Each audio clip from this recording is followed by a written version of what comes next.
के तपाईँ धेरै सोच्ने बानीको हुनुहुन्छ? सानो निर्णय लिन पनि घन्टौं सोच्नुहुन्छ? हरेक समस्याको समाधान खोज्दा झन् धेरै अल्झिनुहुन्छ? यदि हो भने आजको यो कथा तपाईका लागि हो। यो कथा सुनेपछि तपाईले जीवनका धेरै समस्याहरूलाई फरक दृष्टिकोणबाट हेर्न थाल्नुहुनेछ। किनकि कहिलेकाहीँ हामीले समाधान खोजिरहेको समस्या वास्तवमा समस्या नै हुँदैन। एकजना व्यक्ति थिए। उनी संसारका जुनसुकै ताला पनि खोल्न सक्थे। तिजोरी होस्, जेलको ढोका होस् वा कुनै उच्च सुरक्षाको ताला, मानिसहरू उनको सिप देखेर छक्क पर्थे। एक दिन कसैले उनलाई चुनौती दियो, यदि तिमी साँच्चै यति माहिर छौ भने एउटा अन्तिम परीक्षा छ। उनी तयार भए। एउटा फलामको चेम्बर तयार गरियो। उनी भित्र छिरे, ढोका बन्द गरियो र त्यो चेम्बरलाई पानीले भरिएको स्विमिङ पुलभित्र बिस्तारै डुबाइयो। शर्त स्पष्ट थियो, यदि ताला खोल्न सके उनी बाँच्नेछन्, यदि नसके एउटा आपतकालीन घण्टी बजाएर हार स्वीकार गर्नुपर्नेछ। उनलाई आफ्नै क्षमतामाथि पूर्ण विश्वास थियो। उनी मुस्कुराउँदै चेम्बरभित्र पसे। बाहिर हजारौं मानिसहरू क्यामेरा लिएर उनको प्रतिभा हेर्न तयार थिए। चेम्बर पानीभित्र पुग्यो। उनले खल्तीबाट एउटा सानो तार निकाले र ताला खोल्न सुरु गरे।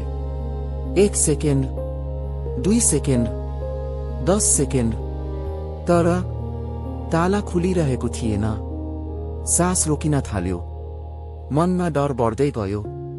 उनले आफ्नो सबै अनुभव प्रयोग गरे, सबै सिप लगाए, सबै तरिका अपनाए, तर ताला खुल्दै खुलेन। अब उनको शरीरले साथ दिन छोड्यो। अन्ततः उनले हार माने। आपतकालीन घण्टी बजाए। चेम्बर बिस्तारै माथि आयो। उनी हारेर बसेका थिए। लाजले कसैको अनुहार हेर्न सकेनन्। बस्न खोज्दै उनले ढोकामा हल्का धक्का दिए र ढोका आफै खुल्यो। किनकि ढोकामा ताला लगाइएकै थिएन। अब एकछिन सोच्नुहोस्, यति ठूलो प्रतिभा भएको मानिसले किन यो कुरा सोचेन? किन एकपटक पनि जाँच गरेन कि सायद ताला लागेको नै छैन? किनकि उनी समाधान खोज्न यति धेरै व्यस्त भए कि समस्या साँच्चै थियो कि थिएन भन्ने हेर्न नै बिर्सिए। र यही गल्ती हामी मध्ये धेरैले दैनिक जीवनमा गरिरहेका हुन्छौं। हामी धेरै सोच्छौं, धेरै चिन्ता गर्छौं, धेरै योजना बनाउँछौं, तर एकछिन रोकिएर हेर्दैनौं कि समस्या साँच्चै छ पनि कि छैन। धेरै पटक हामी आफैले आफ्नो दिमागभित्र समस्या बनाइरहेका हुन्छौं र त्यसैसँग लडिरहेका हुन्छौं, जबकि वास्तविक जीवनमा त्यस्तो कुनै समस्या नै हुँदैन।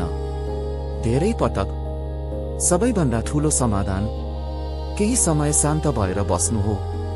केही नगर्नु पनि निर्णय हुन सक्छ, किनकि शान्त दिमागले देख्ने कुरा आत्तिएको दिमागले कहिल्यै देख्न सक्दैन। अर्को पटक कुनै समस्या आयो भने पहिला आफैलाई एउटा प्रश्न सोध्नुहोस्, के यो साँच्चै समस्या हो कि मेरो दिमागले मात्र यसलाई ठूलो बनाइरहेको छ? सायद त्यसपछि तपाईले बुझ्नुहुनेछ, तपाईले खोल्न खोजिरहनु भएको धेरै ताला लागेकै थिएनन्। यदि यो कथाले तपाईलाई 1 सेकेन्डका लागि पनि सोच्न बाध्य बनायो भने यो भिडियो अरू कसैसँग पनि शेयर गर्नुहोस्, किनकि सायद अहिले कसैले जीवनको एउटा नखुलेको ताला खोल्ने प्रयास गरिरहेको छ, जबकि ताला लागेको नै छैन। यदि तपाईलाई यस्ता जीवन बदल्ने कथा मन पर्छ भने च्यानललाई सब्स्क्राइब गर्नुहोस्। भिडियो मन परेको भए लाइक गर्नुहोस् र कमेन्टमा एउटा शब्द अवश्य लेख्नुहोस्। सोचे। धेरै धेरै धन्यवाद। फेरि अर्को प्रेरणादायी कथासहित भेटौँला। जय नेपाल।